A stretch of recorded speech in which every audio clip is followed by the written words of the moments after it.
went up to give some greens to the chocolate.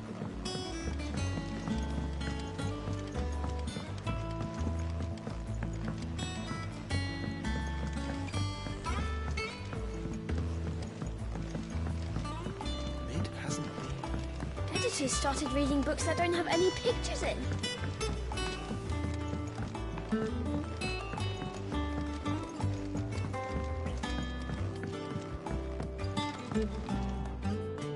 Sorry to keep you waiting, Mid, but you'll be pleased to know that work on the shielding is underway.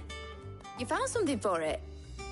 In a manner of speaking, Hippocrates knew of a substance that's highly resistant to heat, a coating that should provide the protection you need. He's supervising the construction and testing of the shielding as we speak. Brilliant! I knew you wouldn't let me down. Don't thank me. I'm just the errand boy. Right then, let's start working out how to bolt all these bits together. To the Black Hammer!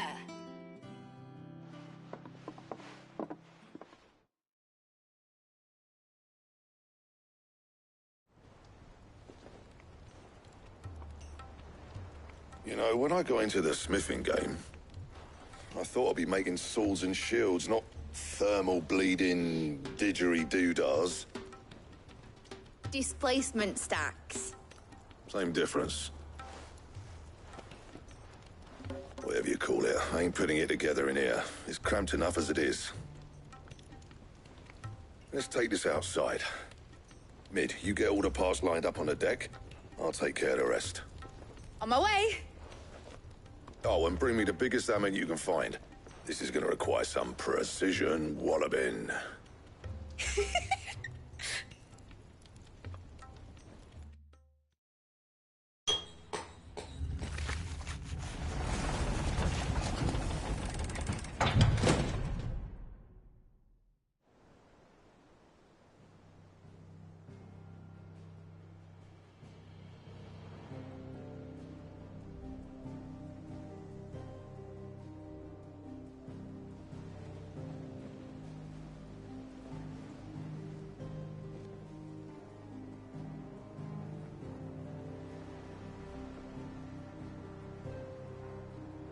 It's finished! It's finally finished!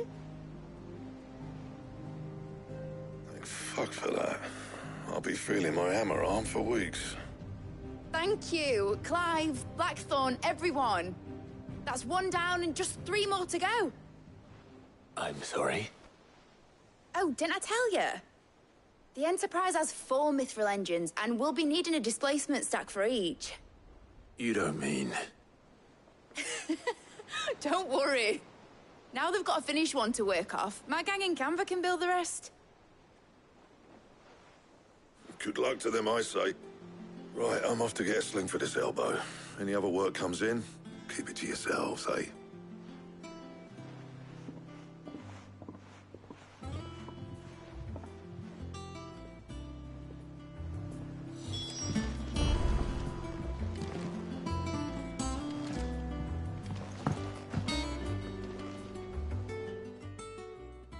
What's the matter?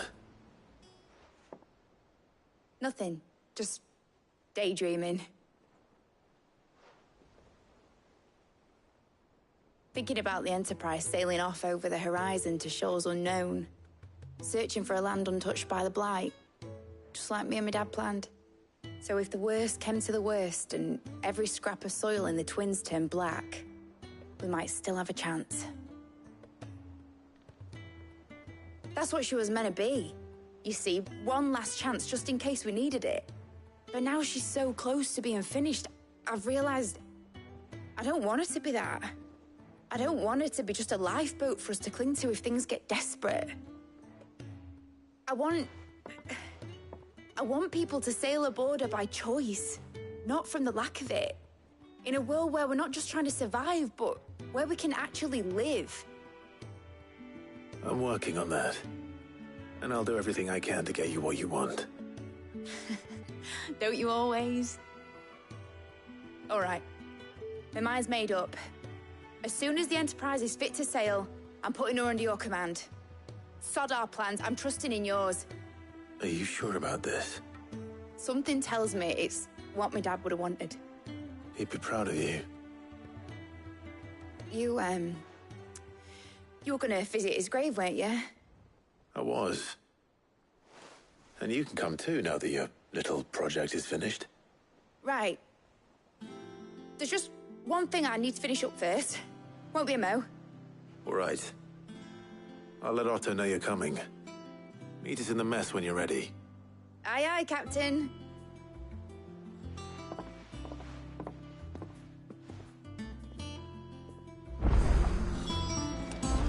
Maid told me she was building a ship. Really?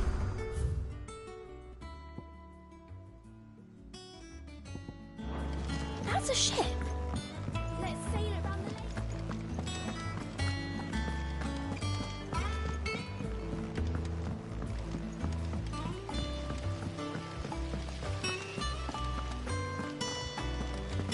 When it comes to boyish charm, Goops has an indomitable rival in Gav.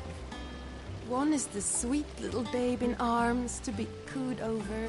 The other, the naughty little boy who'd pull on my pigtails.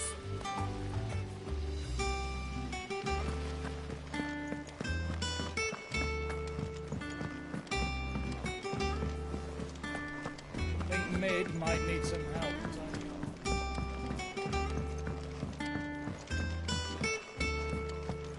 Well, that's it then. Here, Sid. Reckon you might be just the man to help me out of a bit of bother, if you've a mind to. Let's hear it. Well, it's about this alembic the chief's got me making. Lovely bit of kit it is. Bung in a solution you want splitting, and it will separate it out, just like that. Problem is, it won't always get rid of all the impurities. And with some of the stuff we need it for, that ain't good enough. Which is why I've been looking for something to filter the liquid we'll be cooking off. And that's where I was hoping you could help me out. I imagine Ty could get some use out of this alembic too. Distilling medicines and the like. All right. Why not? Proper job! So what exactly do you need for this filter? Nothing but bomb ash'll do, says the chief. Gave me a sample she'd obtained from the university stores. Couldn't believe my eyes. You pour the blackest blight water through it, and it comes out clear as a mountain stream. So, I did a bit of reading about where I might be able to get hold of some. And do you know what I found out? It's only the blimmin' bones of a bomb king. They leave them behind when they die, see? I take it that's where I come in. If you wouldn't mind. I saw a billet on the hunt board for one just the other day. Would have gone myself, but, well, fighting dirty great balls of flame isn't exactly my forte. You, on the other hand... All right. I'll see what I can do. Thank you kindly. And a good hunting, eh?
Let's go.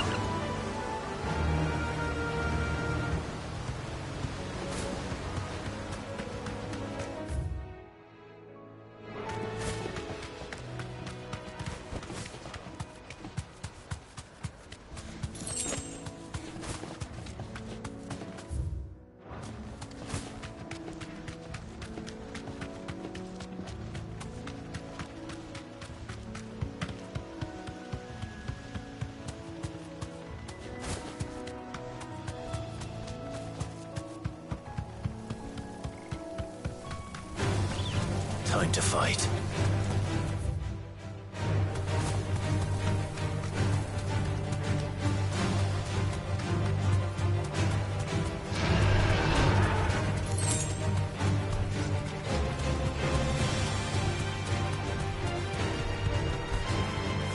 I can walk from here.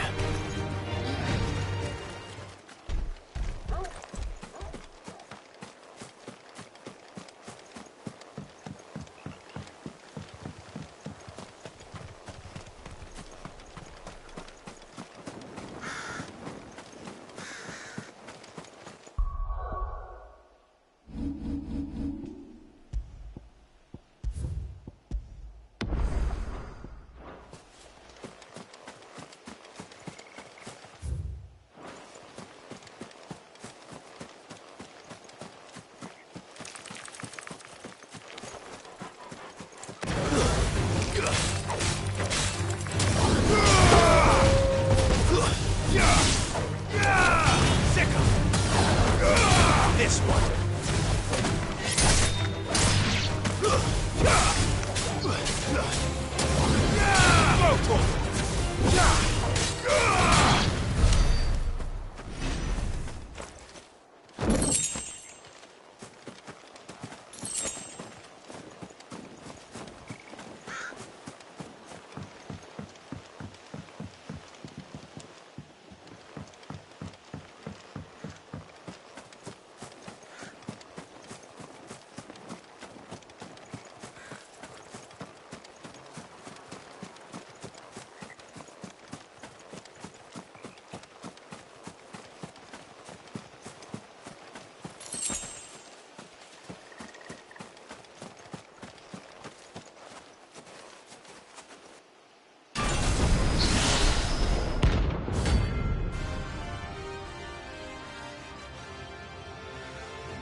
It seems this one has a little more life left in it. All right then.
Back to sleep with you.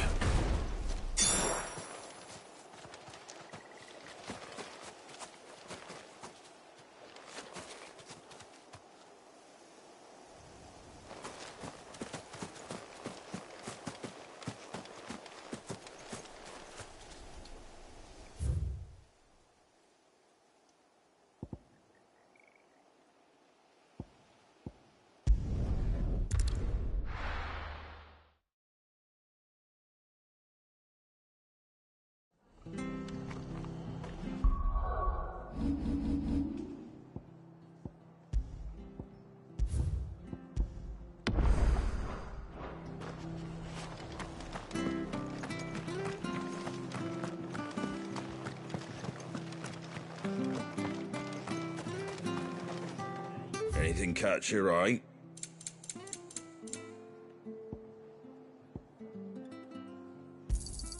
Thanks very much. Much obliged. Thanks very much. Much obliged. There you go. Thanks very much.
My blade yet hungers, and so do I. Come, let us feast on your flesh. Your feasting days are over.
Those who kill for sport deserve no better.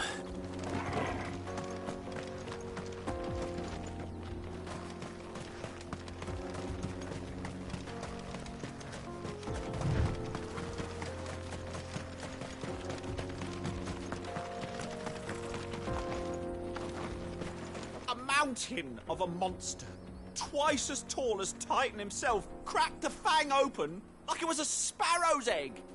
I swear, on my grandmother's grave, I saw it myself. The Mother Crystal. The mines.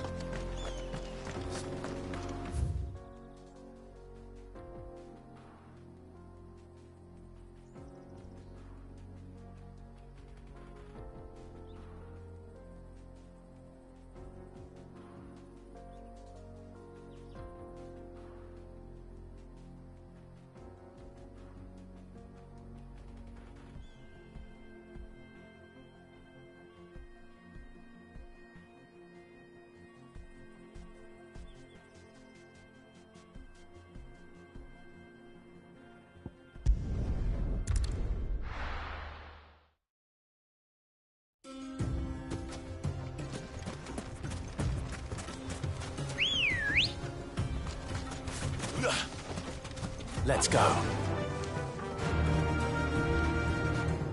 Fly, Ambrosia.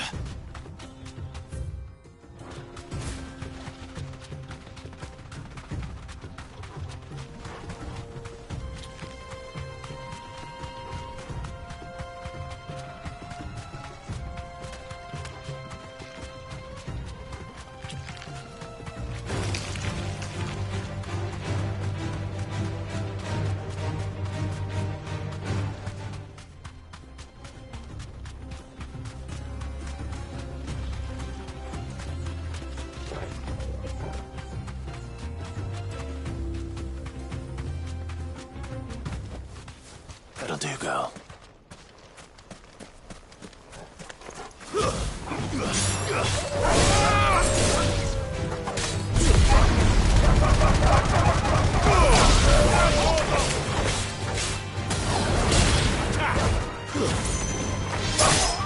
Farewell.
Come on.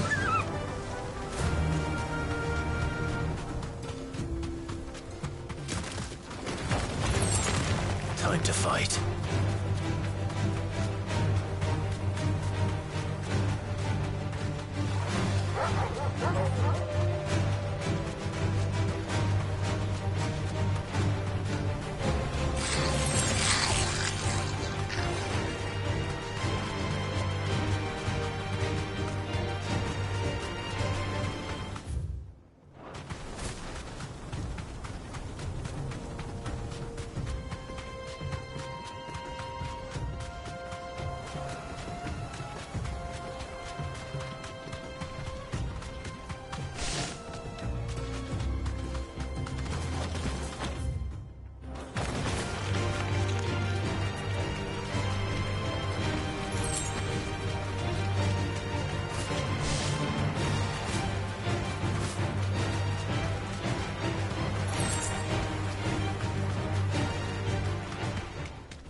This won't be easy.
always.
Straight home now.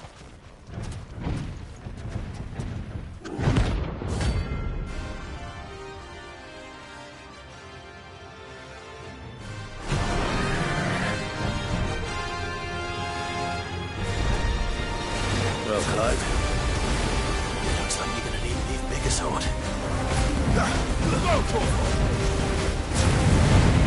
Get him! This one!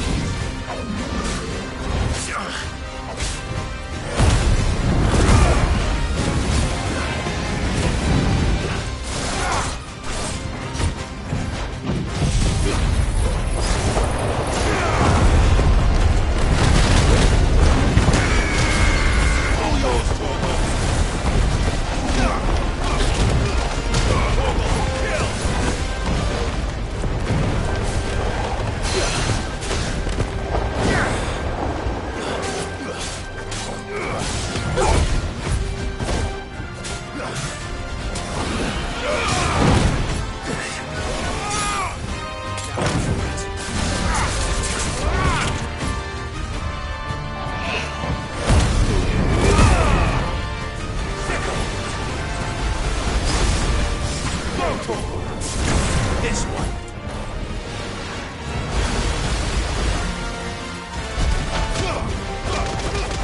All yours, Torgal.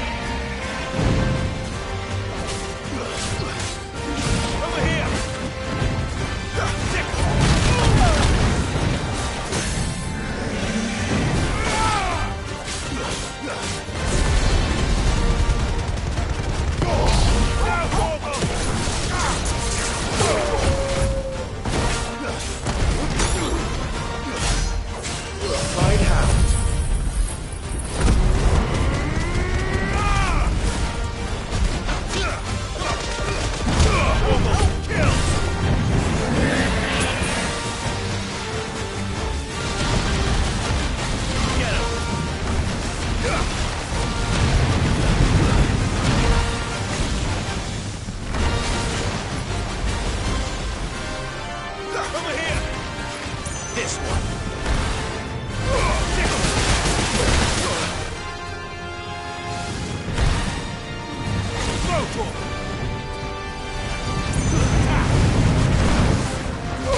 Over here. Go for it.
It should have stayed in its shell.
No need to ride from here.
Thanks, girl. There was a time this path was guarded day and night by Lord Kupka's men. But now they've gone. Back to the Fang. Leaving us lesser mortals at the mercy of whatever bloodthirsty beasts they say nested beyond.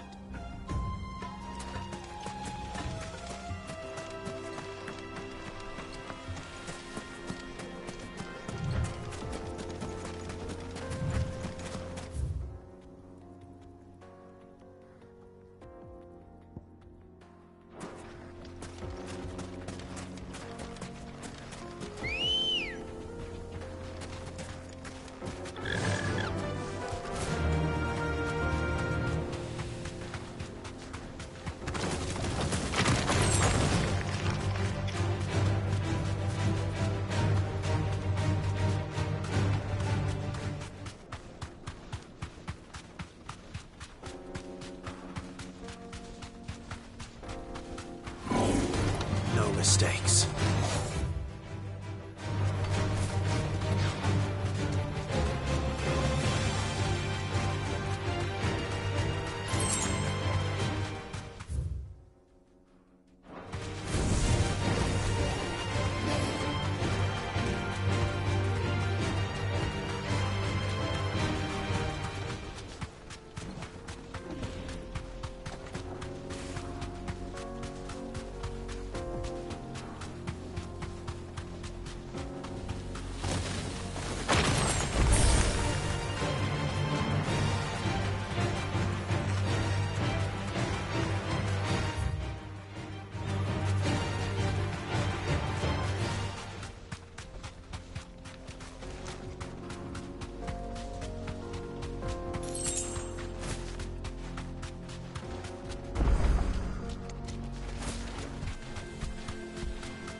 Nice try.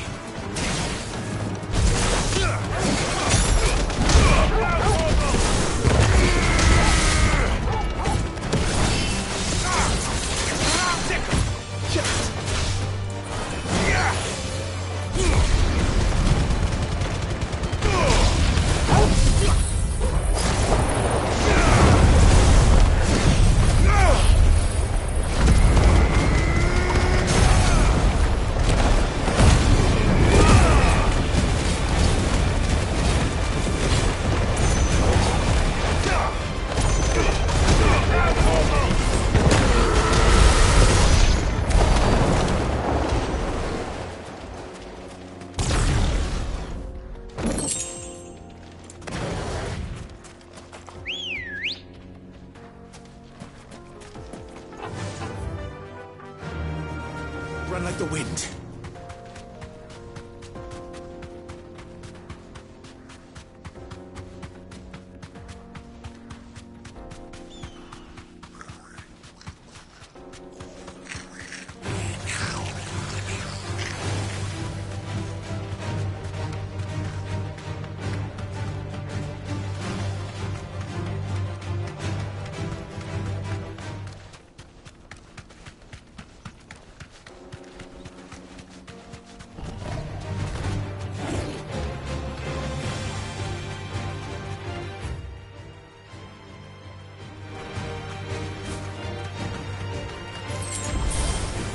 That'll do, girl.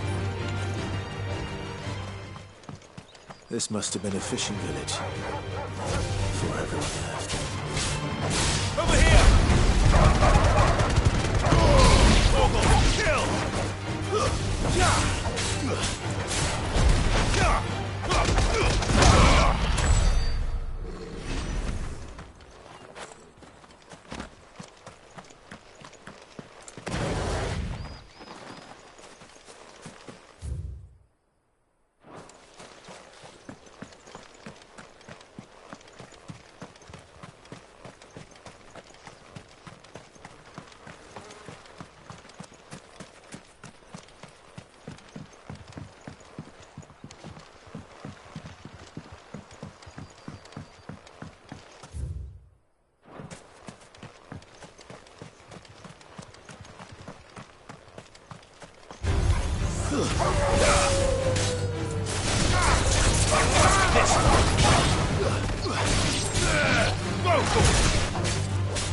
Soil and stone!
Let's go. Faster!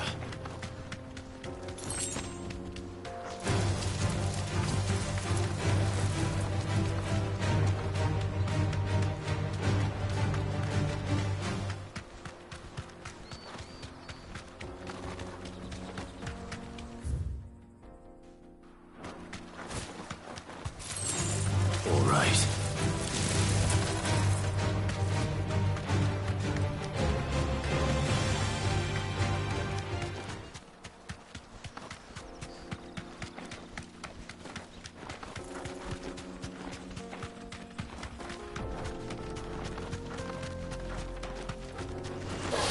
No holding back.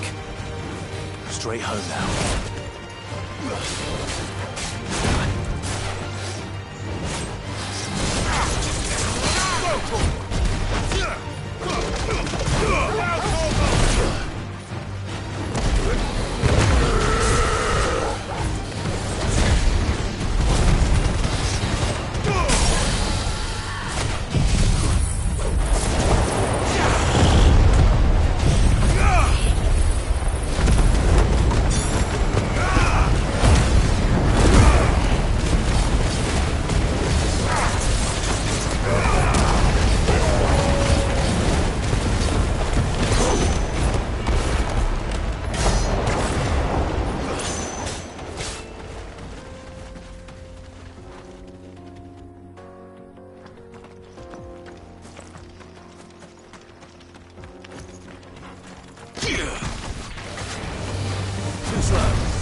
Ambrosia.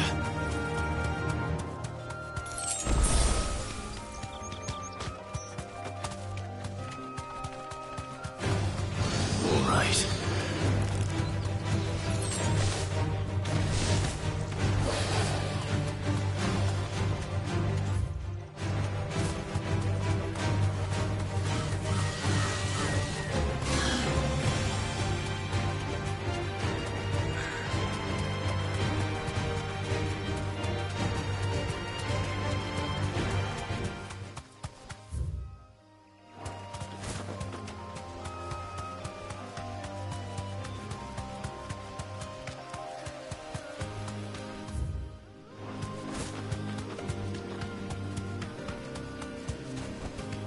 That'll do, girl.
Here. Greetings, Your Majesty.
Your reign is over. Now to collect the ash. This looks like the stuff. Let's see if there's any more.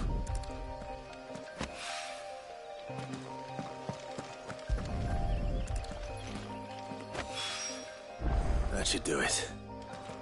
If a wine needs more than this, he can fetch it himself.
mistakes.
Let's go.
The most Now, fragrant Dusan, I know you're keen.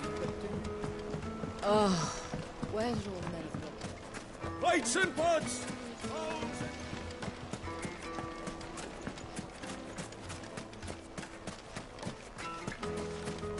No, I'm telling you,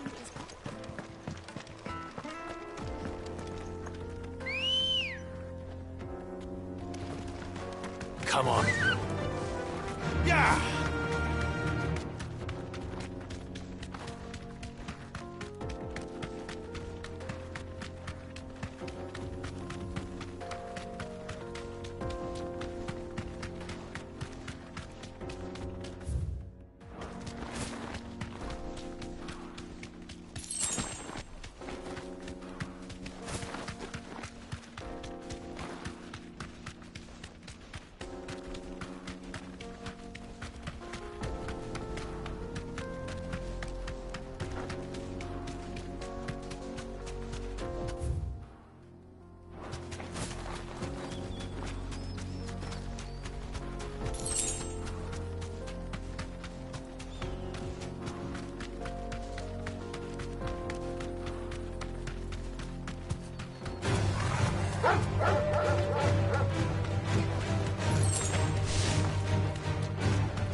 All right.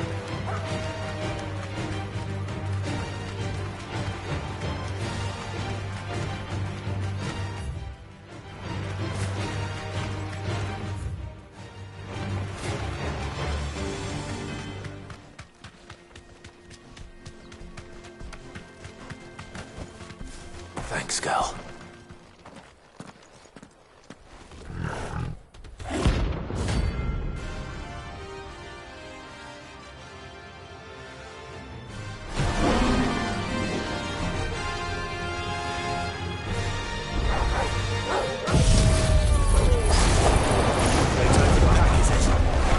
Let me introduce you to him.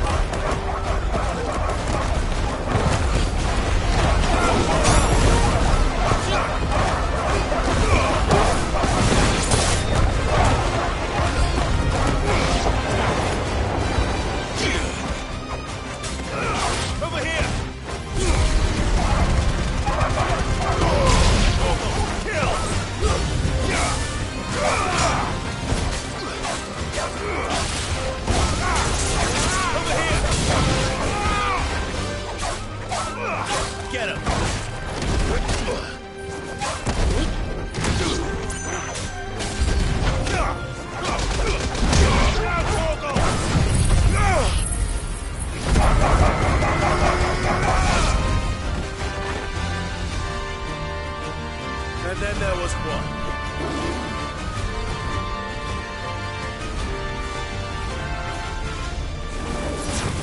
Go for it!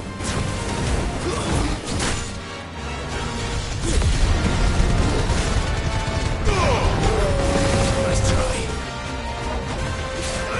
Over here!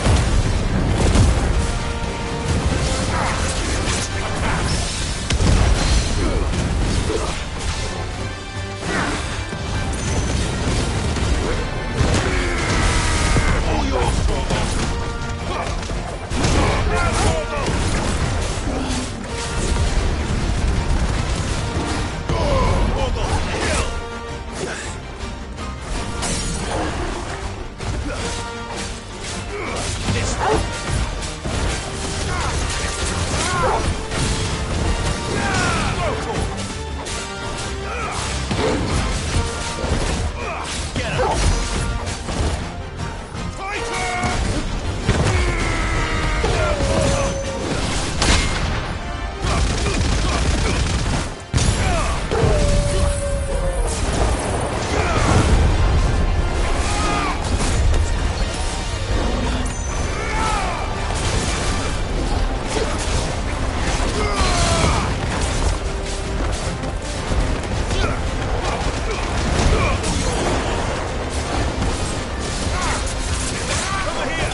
That wasn't too bad, was it, Torgal?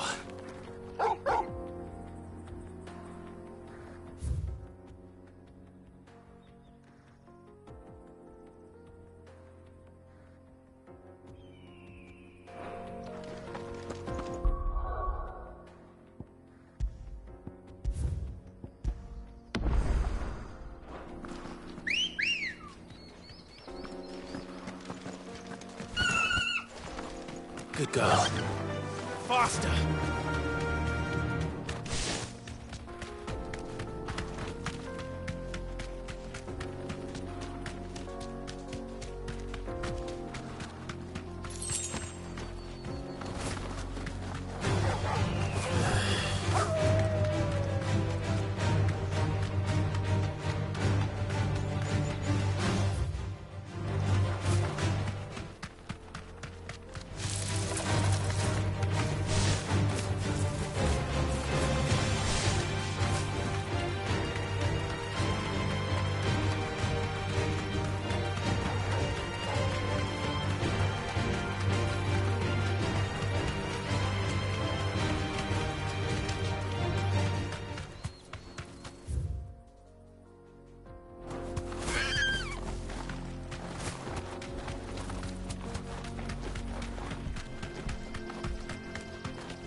only to ride from here.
They don't look happy.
Peace at last.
Is that the thing Tomes helped to build? Mid told me she was building a ship.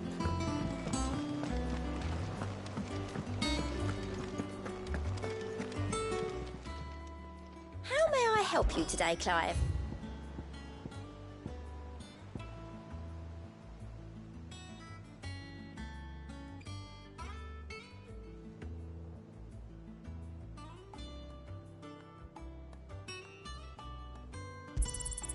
Here you are. All done?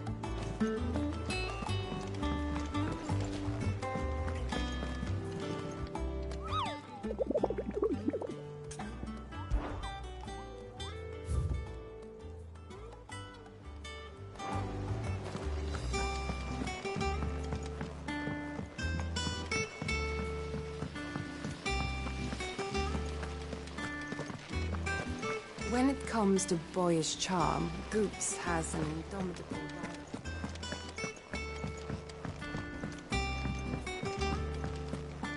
I think Mid might need some help.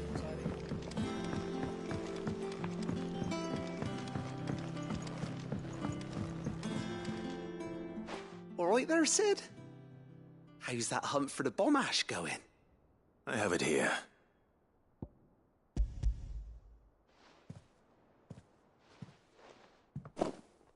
That's the stuff. And plenty of it, too. Enough to keep the alembic bubbling away for a good old while. You're a gent, Sid. Let nothing say otherwise. Right then, let's get this contraption up and running.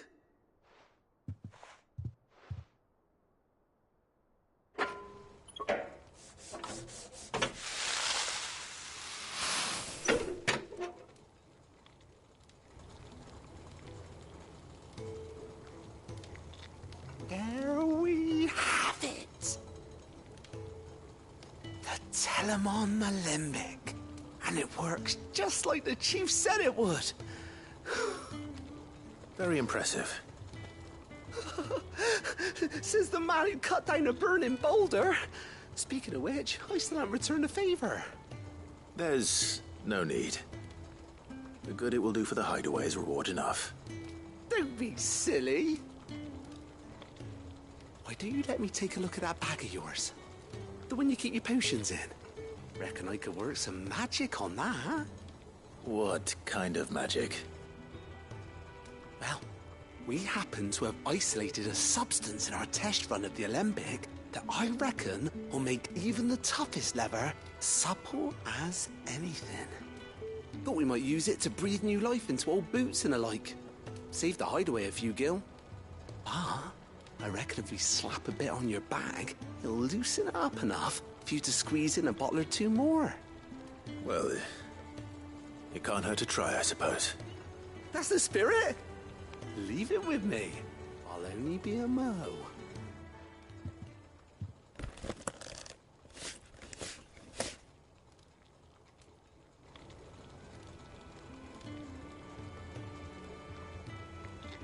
Well, what do you reckon? It certainly feels more flexible. Right? Told you. Thank you. I think. No. Thank you for supporting Mid and the rest of us in our endeavors. Without you, we'd never have been able to discover wonders like that stuff I rubbed on your bag. And I'm telling you, there's plenty more where that came from.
What do you want?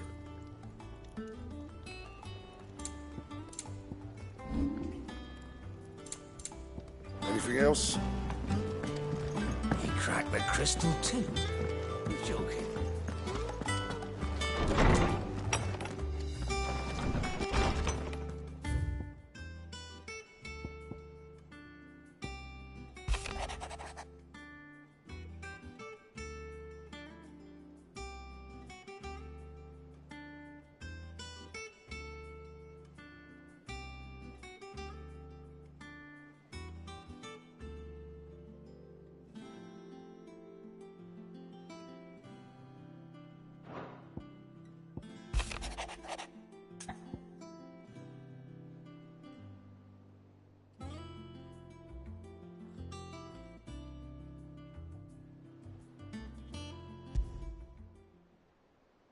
Trouble with the ledgers. Shouldn't he be asking Otto for help?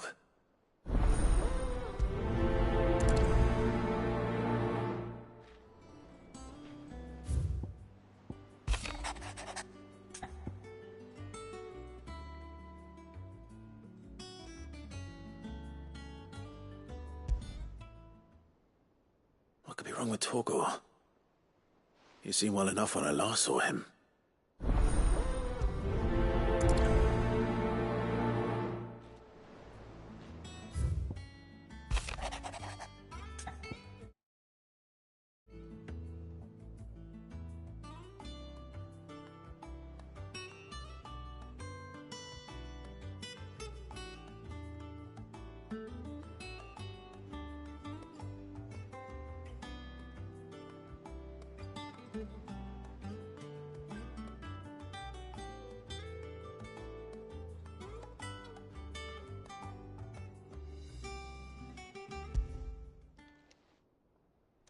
Hopefully it's nothing. But I should speak to Blackthorn just in case.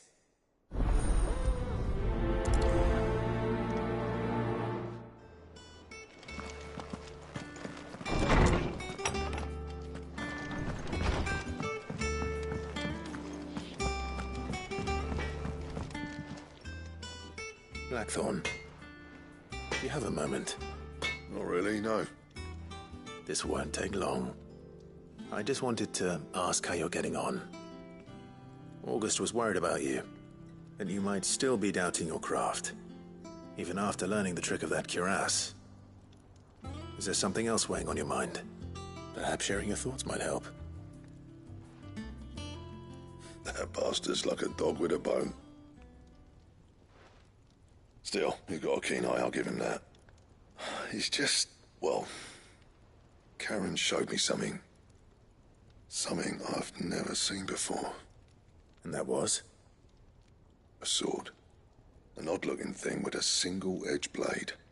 The metal itself wasn't anything to write home about, but fuck me, the edge on it. You could slice a man clean in two with a weapon like that, and he'd be halfway home before he even realised he'd been cut. So that's what's troubling you? Nah, no. Not troubling me exactly. More distracting. Can't stop thinking, how do you get an edge that sharp? It's driving me mad. And if you knew how to do it, we could arm the curse breakers with even better blades. That's about the size of it, yeah. I'll see what I can find out. Sharper swords are always welcome. And we can't have our master blacksmith being distracted. You're a soft touch, you know that. But I can't say I'm not grateful for it. Good luck, eh? Thank you. Let's see what Karen knows about this sword.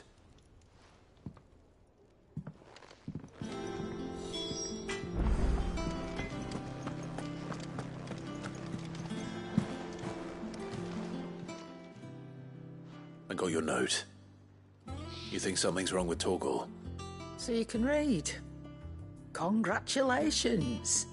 But I didn't say I were wrong with him. I said something weren't right. He's not been eating me treats.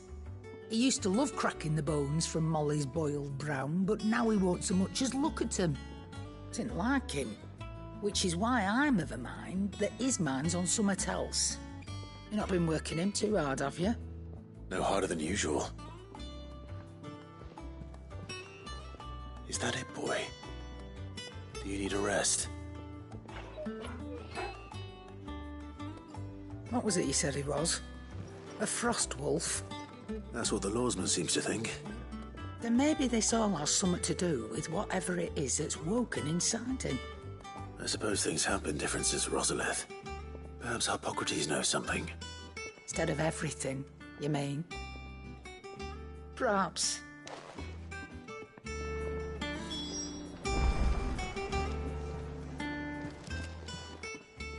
You're looking well, Karen. What do you want? Out with it. I want to know about the sword you showed Blackthorn. Single-edged and extremely sharp. Running around after him again, are you? I suppose I am, yes. But I need to help him find out how to work an edge like that. It's driving him to distraction. Little wonder, I suppose.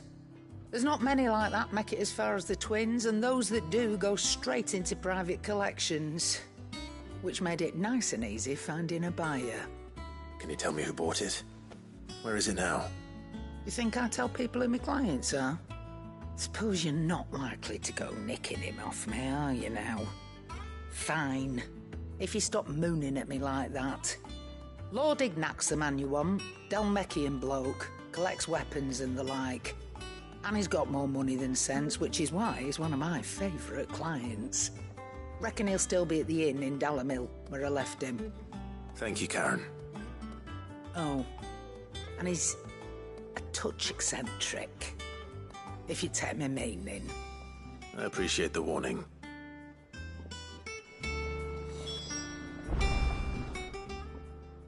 And what can I do for you? If you're gonna buy something, be quick about it.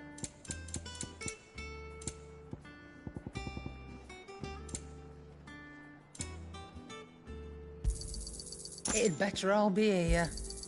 You'll not find a better price than that. You're rubbing me blind, you know.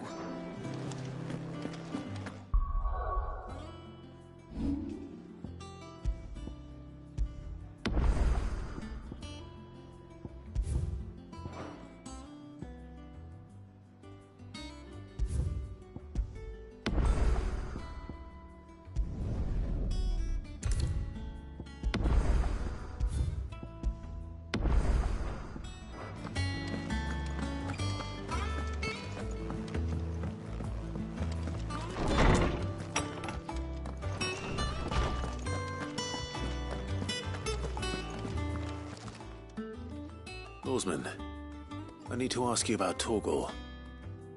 Something's not right with him. He isn't ill, is he? I don't think so. But according to Lady Karen, he seems to have lost his appetite, which is certainly a new development. She says he's hardly been touching his bones of late, and she believes it may have something to do with what happened at Rosalith Castle. I rather think she might be right, though not about his appetite. All canids are instinctively inclined to crack open bones for the rich marrow that resides within, and I see no reason why a frostwolf should be any different. Accordingly, I suspect it is not a lack of appetite that afflicts Torgal, but a surfeit of it. If we assume that his newfound magics require additional nourishment to sustain, it may well be that the bones Lady Karen is accustomed to providing are no longer sufficient. Frostwolves, after all, habitually prey upon far larger animals, whose bones may yield altogether different nutrients. As to... I don't recall ever seeing any that large. And little wonder. The oldest and largest such creatures rarely leave the safety of the highlands for fear of predators. The last elder antelope sighting I recall hearing about took place near Cressida, and that was long before the village was abandoned. Even so, it seems like a good place to start. Good hunting, Clive.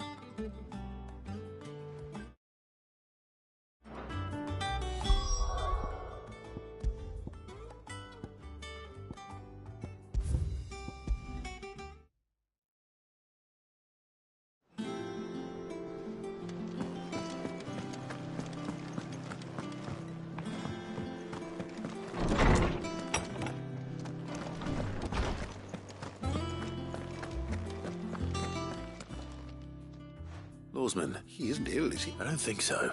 She says he's hardly been touched. I rather think she might. All canids, and I see no reason why if we assume that it may well be that frostwolves, after all, a bit as to where one might find a suitable substitute. Some antelopes that graze the meadows of eastern Rosaria have been known to grow to a size more than double that of their lesser cousins. I don't recall ever seeing any that large. And little wonder. The oldest and largest such creatures rarely leave the safety of the highlands for fear of predators. The last elder antelope sighting I recall hearing about took place near Cressida, and that was long before the village was abandoned. Even so, it seems like a good place to start. Good hunting, Clive.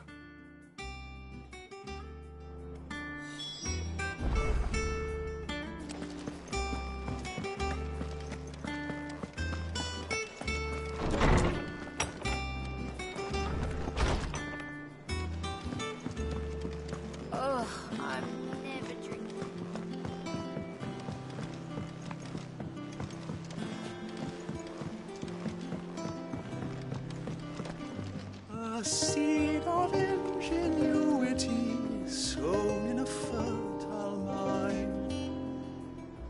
by long travail of helping hands shall e'er fruition find.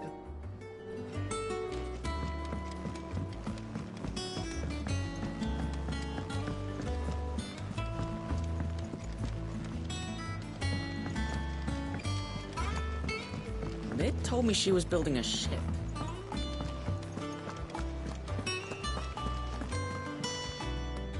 Clive, did you get my letter? That's why I'm here.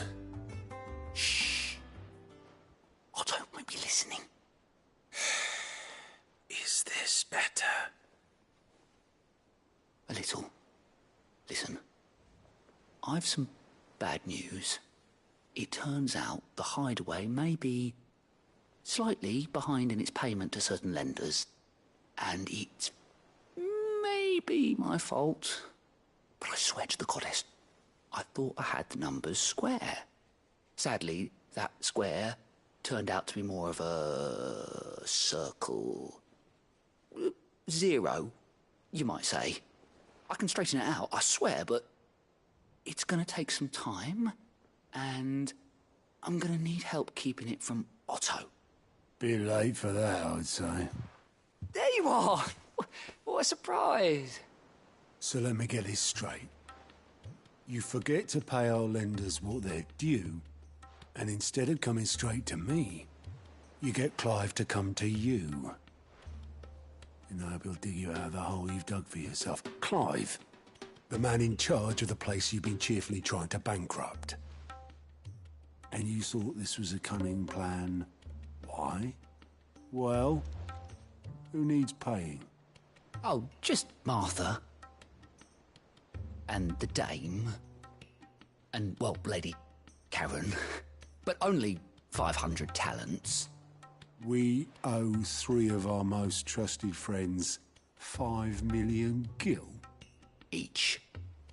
5 million each. They lent us the bulk of the money we used to rebuild the Hideaway, you see, and, well, I must have made some sort of oversight. Those ledgers were my responsibility, and it was my decision to entrust them to you. This is my fault. Do we have that much to hand? I can always ask my uncle. No, we don't. And no, you won't. We've lightened Lord Rosfield's purse enough. After the king's ransom we had off him, he deserves better than to see our begging bowl. Besides, we'll need to learn to stand on our own if we're going to make this work. All right. But that doesn't mean you have to shoulder the burden yourself. Is there anything I can do to help? There might be. How'd you fancy taking these to Martha and the dame? Rocks. Rocks, he says. Worth 1,000 talents apiece, these are. A little something Sid and I set aside for when times got lean. And I reckon 15 million in overdue debt probably qualifies. I just hope our associates' eyes are a bit more discerning than yours. I'm sure there will be. Should be me making the rounds, really. But you know how it is with this place. Orders to bark, arses to wipe, and all that. I know. Which is why I don't mind going in your place. Go. Do you know why I only gave Master Clive here 2 star rubies? Because you'd rather Lady Karen killed me. Because I'd rather Lady Karen killed you. Yes. Well, I suppose this is goodbye then. Don't worry. I'm sure Karen will understand. Really? Do you think so? No, I don't.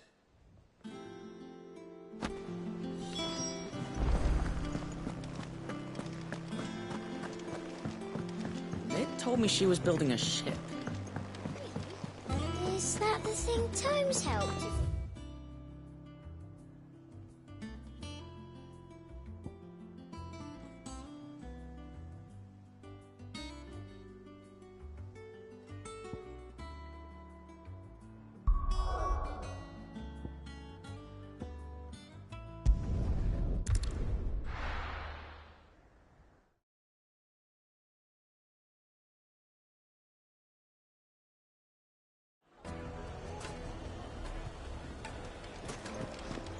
People take notice of wealthy men. Shouldn't be too hard to track down Karen's collector. The St. Drake's Fang is gone. The whole Mother Crystal gone. Back again, are you? Any more trouble and you'll be barred for life, however deep your friend's pockets might be. Could have just been a tremor. Welcome. If you're hoping for a bed, I'm afraid you'll have to look elsewhere. One of our wealthy patrons. My reputation will be ruined! Ruined! Calm yourself, Lord Ignac, I beg of you, before you do yourself a mischief. Pardon the intrusion, but... Out! Get out! I paid for these rooms so I wouldn't be disturbed. Leave me be! Please, allow me to apologize. His lordship is going through a difficult time, and he's never been fond of guests arriving unannounced. Radim! Get rid of the filthy oaf this instant! Very good, Lord Ignac. Would you mind stepping outside for a moment?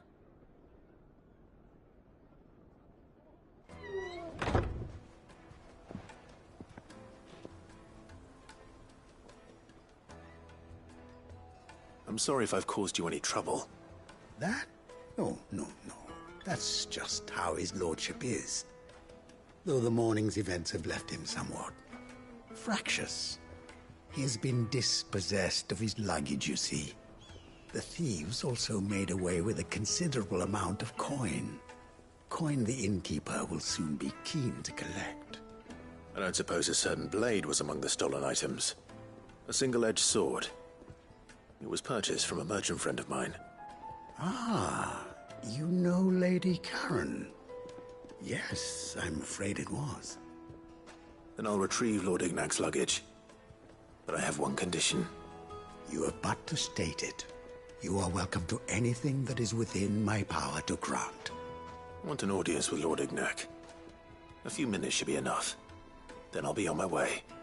A condition I would be a fool to refuse. Of course, you shall have your audience. I don't suppose you saw where the thieves went? I did not, no.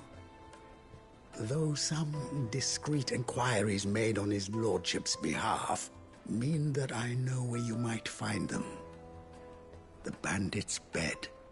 Every ill-gotten coin in Dalamel is said to pass through that disreputable corner of the Valcroy. And that's where I'm heading. I shall speak to Lord Ignac in your absence, and arrange for an audience upon your triumphant return. That will be very kind of you. Farewell, and best of luck.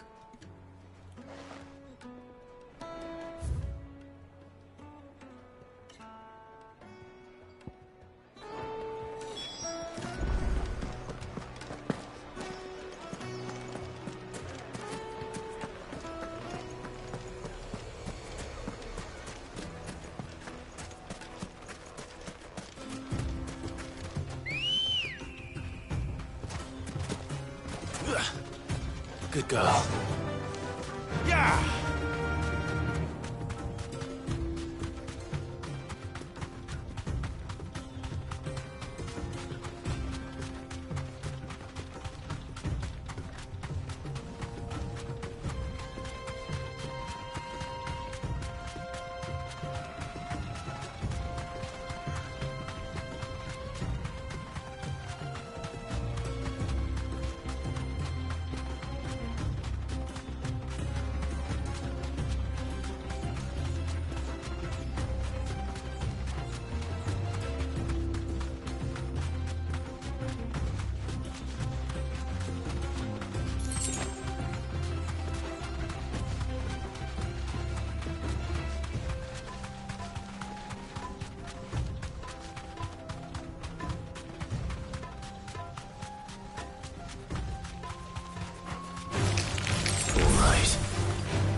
Got company! Come on, lads, let's tear the bastard's head off! All yours, Torgal!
This must be Ignac's luggage.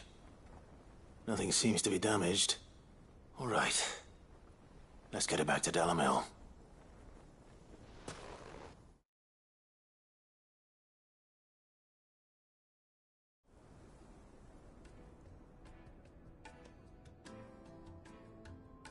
I hear I have you to thank for the return of my effects. What shall I call you, my good man? Wyvern. Glad to make your acquaintance. A formidable name indeed. Well, Wyvern, I appear to be in your debt. Redeem here tells me you wished for an audience. Is that all? A few moments of your time should suffice, yes. You're a peculiar fellow, Wyvern. All right, speak. Master Wyvern was wondering if you could tell him about a certain single-edged sword you recently acquired. Oh, a true work of art, that one. Karen drove me hard on the price, but I would have sold her Radim here to get my hands on that sword. It was made in the Outer Isles, far beyond the Twins, and is used exclusively by the practitioners of a unique school of swordsmanship. They believe no combat should ever exceed a single strike, and hone their blades to such perfection that none ever does. Each sword is made for that one perfect stroke, and for that stroke only. They crack upon a second blow. There's a brutal sort of beauty to it, really. But how do they hone such an edge? Fine question. Why, they use a whetstone, of course. Whetstones, rather.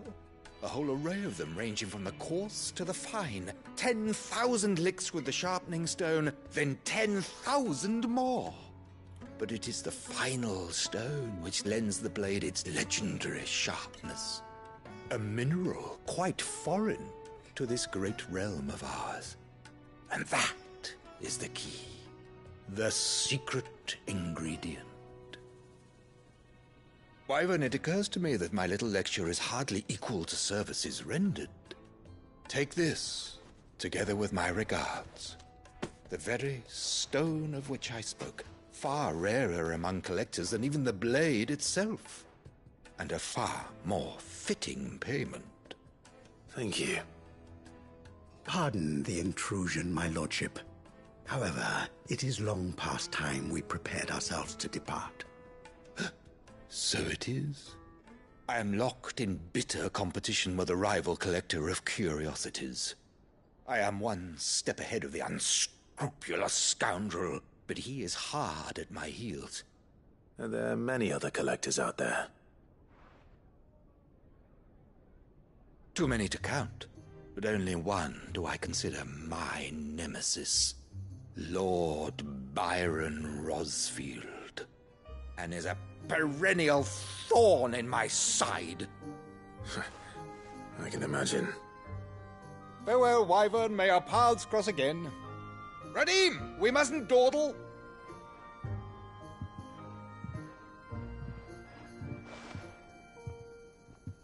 I think his lordship is rather taken with you, Master Wyvern.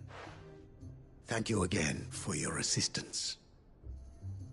Coming, my lordship. I'll be right there.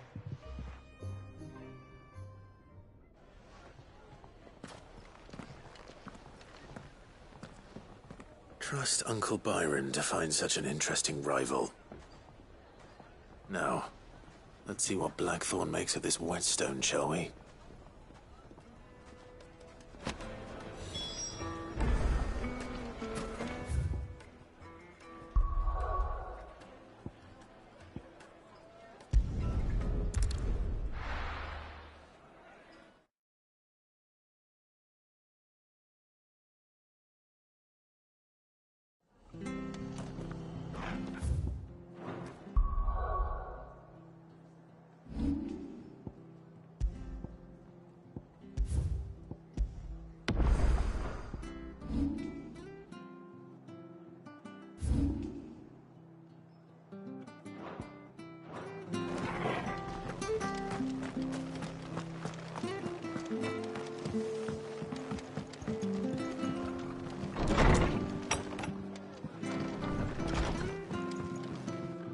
Clive, we weren't expecting you.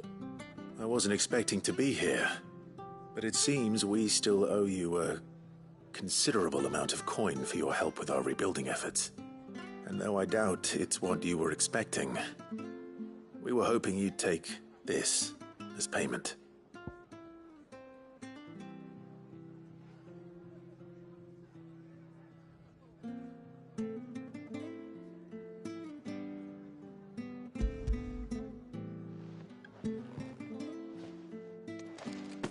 A star ruby? I can't accept this. It's worth at least twice what you owe me. More if you can find yourself the right buyer. Think of the difference as interest. Interest? If word got out I charged that much, no one would ever borrow from me again. Anyway, why are you the one here asking me about this? I'd have expected Otto. Bit much sending the Lord Marquis out to settle your debts, isn't it? The old goat working himself to death again. Something like that. Most days I think he's the only reason the hideaway's still standing. Same as always, eh? Back when the place was nothing but a twinkle in the eye of a recently retired Lord Commander, word is he was the first one Sid reached out to. Probably knew that without his strong arm and level head, the idea would never get off the ground. Sid may have been the face of the hideaway, but Otto's always been the backbone. And when Sid passed away, we were all worried that would be the end of it. That Otto would just give up. His death was hard on everyone. But it must have hit Otto hardest of all. But he didn't give up, did he? Quite the opposite, in fact. If I recall, he was the one who nominated you as Sid's replacement, and rallied the rest around you. I reckon what he saw in Sid, he saw in you too. And don't we all? Doesn't hurt that you're half as stubborn and twice as handsome, neither. That, and you keep good company. I suppose I do.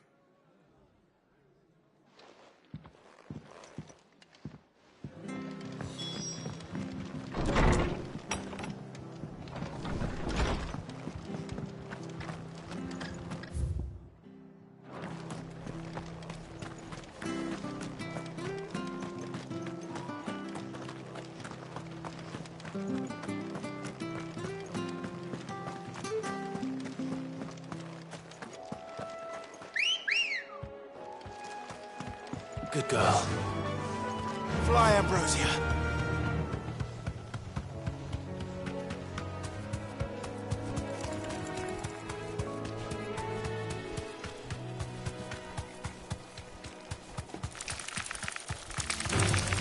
Time to fight.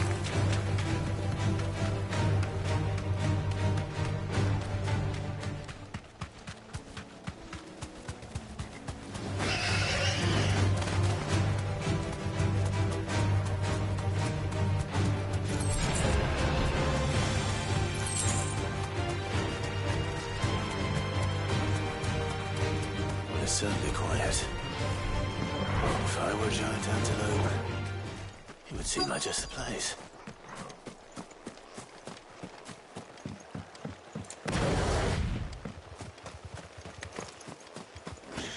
find one bigger than that. Hungry, Torgal?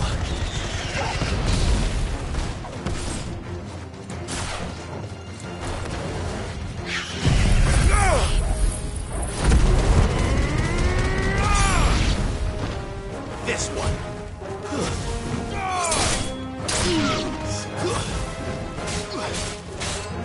Over here! It's over!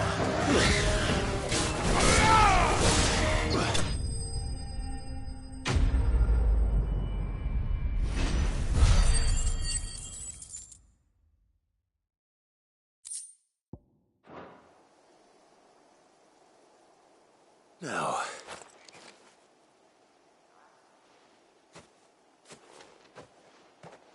will it be enough, I wonder?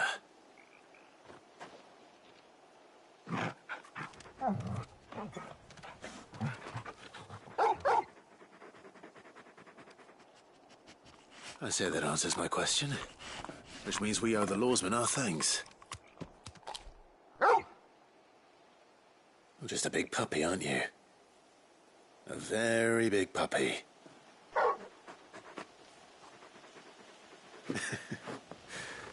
You do know you can take that with you, Torgal.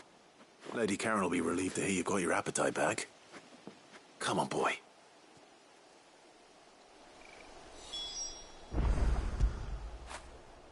Oh, Torgal.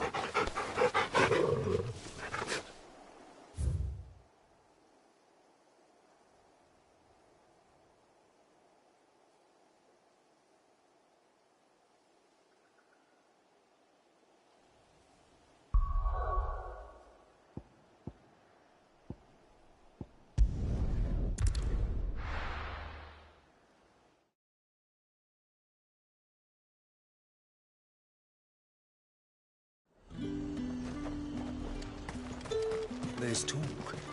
How the hell is anyone supposed to afford that?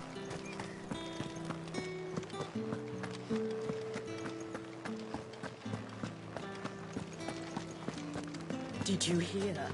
The gates to heaven. I want to see the gate. What am I going to do without Sweetwater and oil of talc? Still no car. Milady, I come bearing gifts. Gifts? Whatever is the occasion.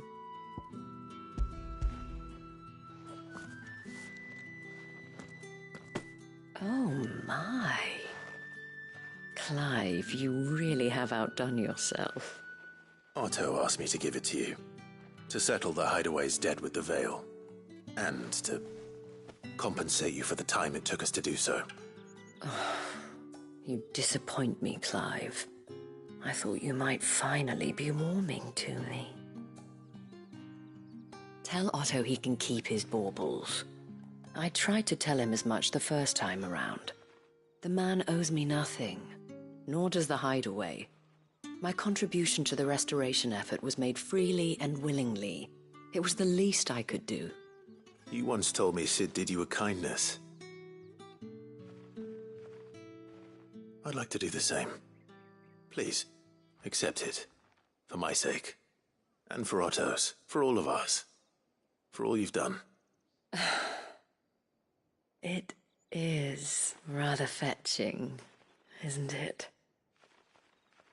Very well. Otto is lucky to have you, Clive. I doubt anything could ever replace his son. But you and the others at the Hideaway are the closest thing he has to family. Otto had a son.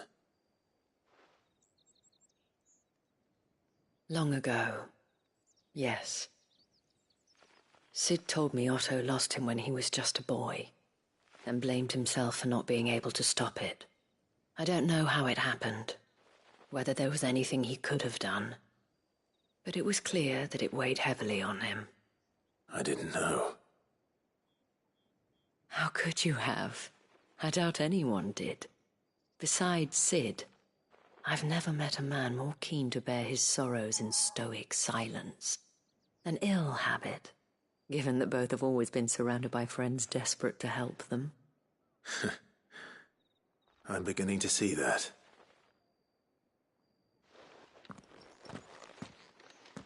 Gob will want to know the stones were delivered. If he's still with us.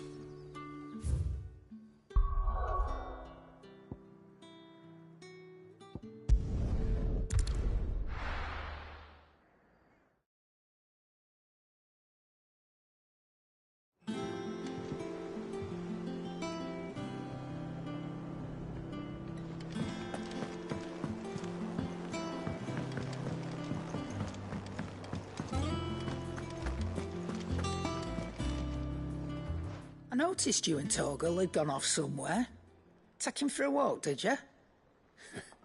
You could say that.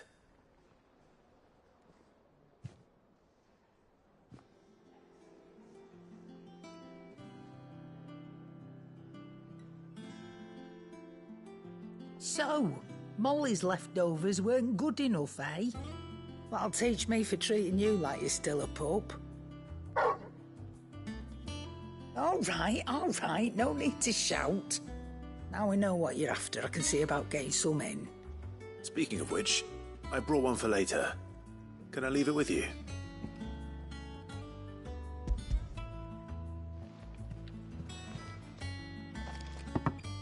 You can, aye. I'm nice like that. In return, you can thank Tomes for me. The bloody know-it-all. I was just on my way to see him.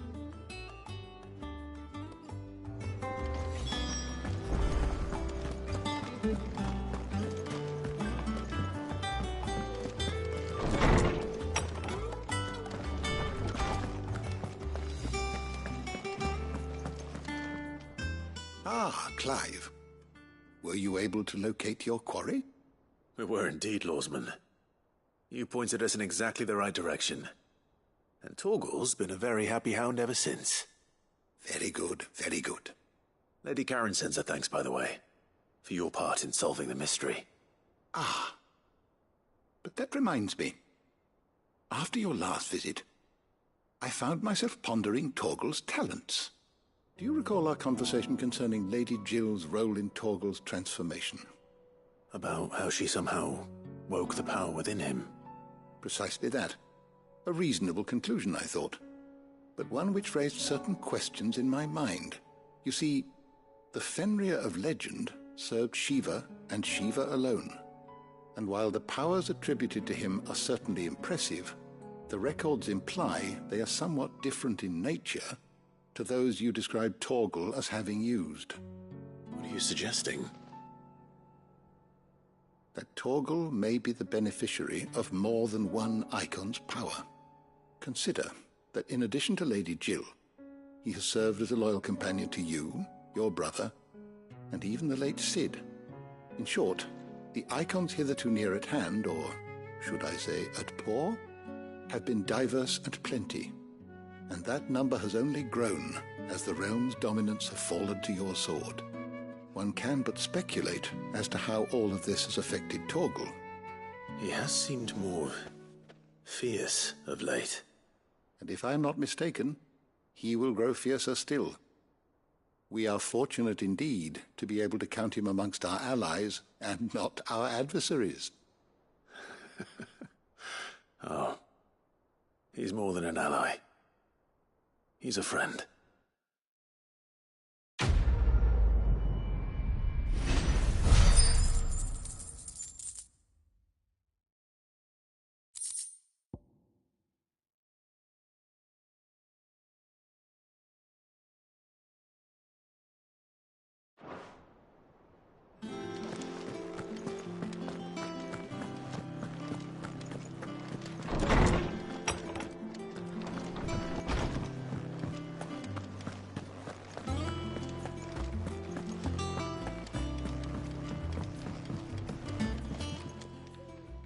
Sorry for the wait, but hopefully you'll agree it was worth it. You learned something about that sword, then? I did better than that.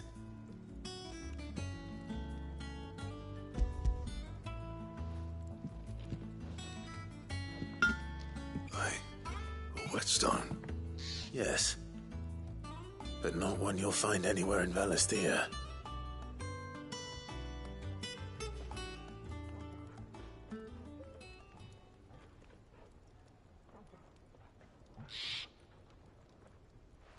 No wonder I couldn't get the same finish on the grinding wheel. One hit and all done, eh? Might not be so bad if all you ever fought were duels. Good luck on the battlefield. Your second opponent would be your last, no matter how good you were. Even so, is there some way it could be used to give the curse breakers an edge? I think so, yeah. With this whetstone and the right kind of steel, I could probably even make a twin of the blade that rattled me. But there'd be no replacing this little rock once I worn it down to a sliver. I reckon we get a dozen swords from it, if that. Swords that the curse breakers wouldn't know how to wield properly, and that would see them through a single fire piece. Nah, no point trying to copy that thing. Be about as much use as a wax anvil.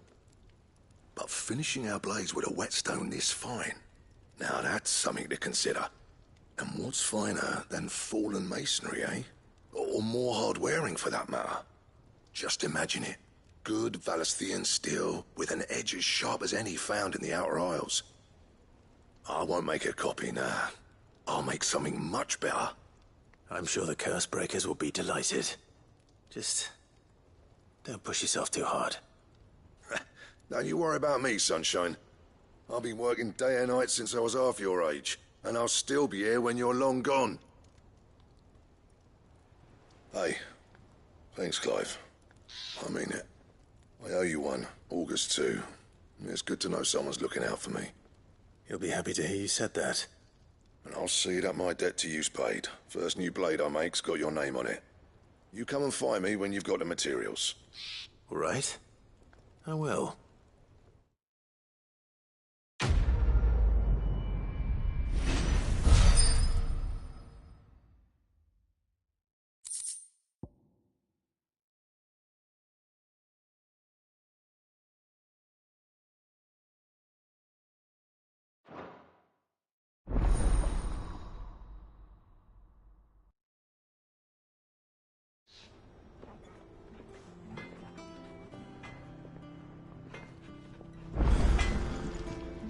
Back, are ya? What do you want?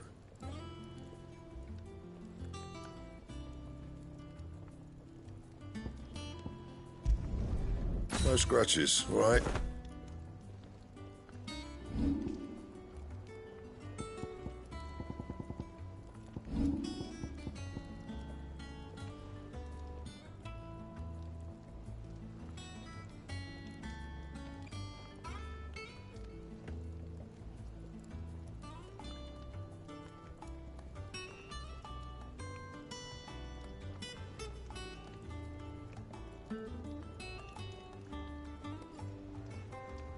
And?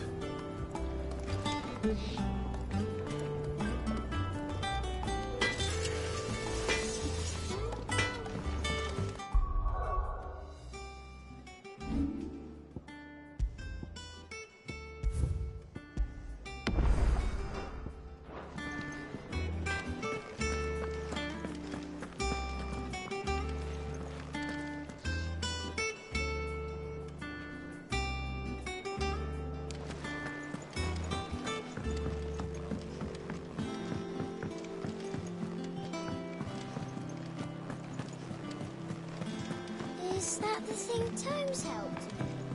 Mid told me she was building a ship.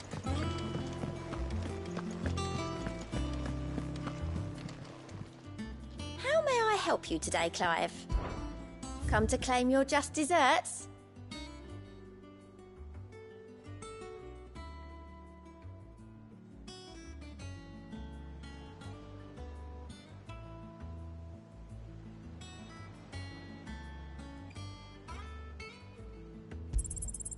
Here you are. All done?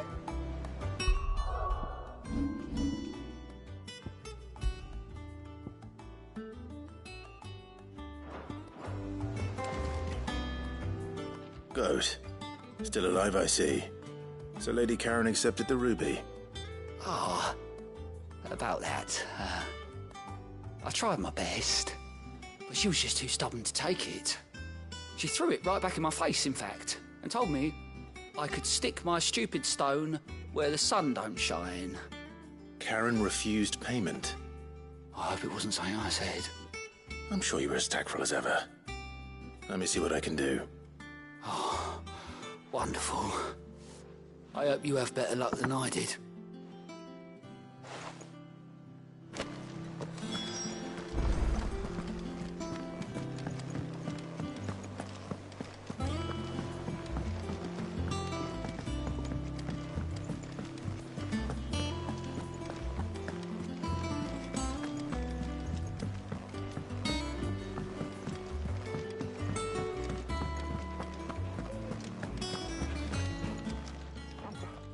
Lady Karen, Goad tells me you weren't happy with our offer. Would you prefer the debt was repaid in coin? What debt? I don't recall lending any of you lot me hard-earned gil. I may have tossed a talent or two in the Hideaway's coffers, but those were donations, and you can hardly call it charity if you go asking for it back. Of course not. But one good turn deserves another. And our circumstances have changed. Surely you wouldn't shun the gratitude of a pauper who happened to have become a prince. Oh, so you're a prince now, are you? Fine. But I'm selling it and taking what I'm owed, then you're getting the rest whether you like it or not.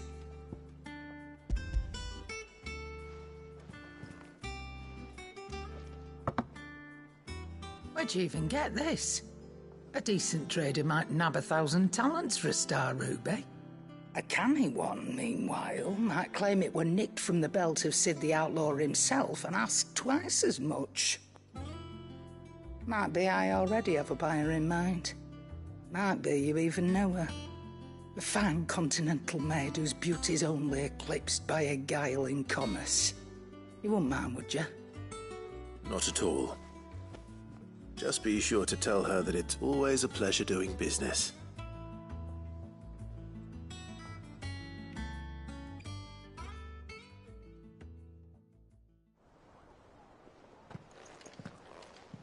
I hear you ended up delivering all 3 stones. Thanks to this lump. I sometimes wonder what I pay you for. Speaking of which, I still haven't been paid last month's wages. Oh, so you remember what's owed to you then? Get your ass behind that disc of yours and don't get up before those ledgers are square. Right away.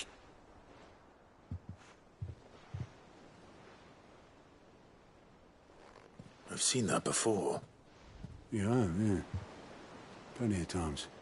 It was the only goblet Sid ever used. Either out of habit, or because the filthy sod couldn't be bothered to find a clean one. I knew so little about him. Like most people. Martha and the Dame both seem to have fond memories of him. I bet they do. How long did you know Sid before he... Before he died. 20 summers, give or take. Back in the day, I was a purser on a trade ship, which is where I met him. He bought passage to... I forget where.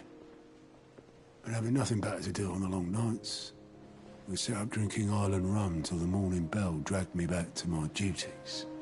Quit my post not long after that. On account of making a fine maiden's belly fat. But me and Sid stayed close, promising we'd one day sail the seas again.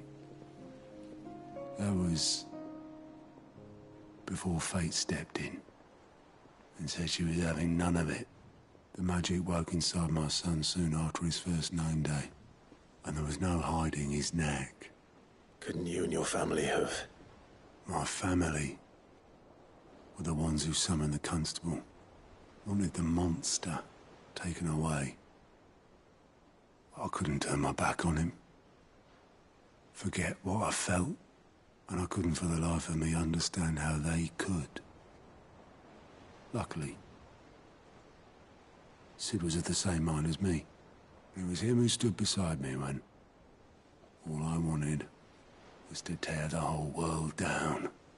Him who cried for me when I had no tears left of my own. Him who swore he'd do everything he could to stop it from happening again. And he was true to his word, too. Left the Royal Army once and for all. His ranks, his ribbons, gone. Just like that. Threw away everything he had. All to right a wrong that no one else had the courage to face. I knew then I'd follow that man to the ends of the earth.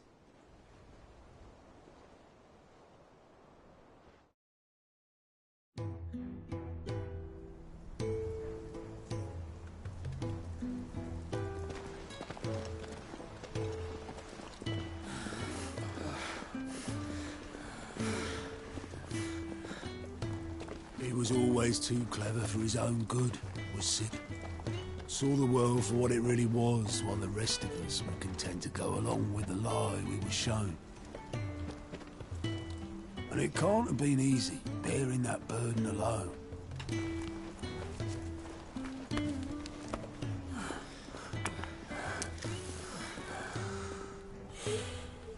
But he didn't let it stop him. He never lost faith in what he believed was right. And that gave us faith in him. Faith he'd steer us true. So I swore to myself that I'd always be right behind him, ready to catch the stubborn sod, if ever he should fall.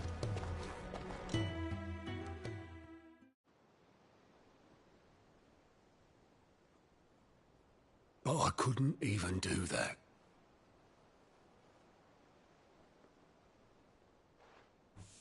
Ignore me. Just the ramblings of a tired old man. Leave that lot. I'll tidy it up in a bit.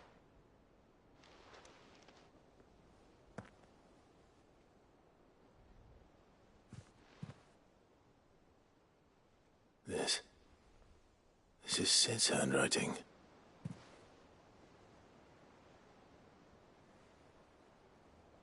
Dear Otto. I may be drunk, but I wanted you to know this place would be fucked without you. Love you, you grumpy old sod.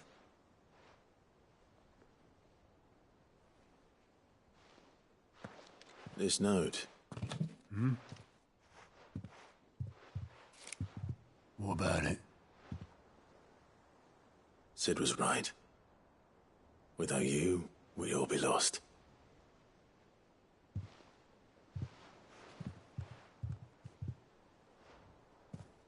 He should have bloody well said so then.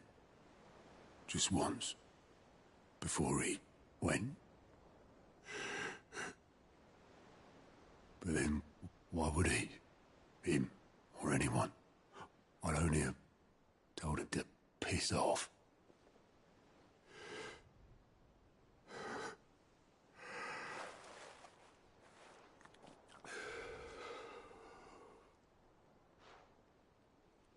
You're wrong, though.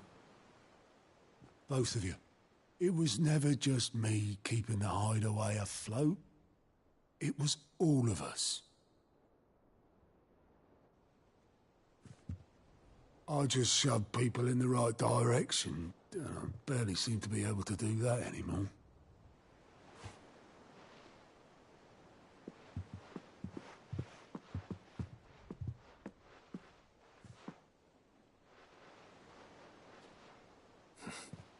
Would you rather go at the helm? Well, maybe I've got a few more years left in me. I'm going to hold you to that, Otto. Before you go, Sid would have wanted you to have this. But that's... This'll do me just fine.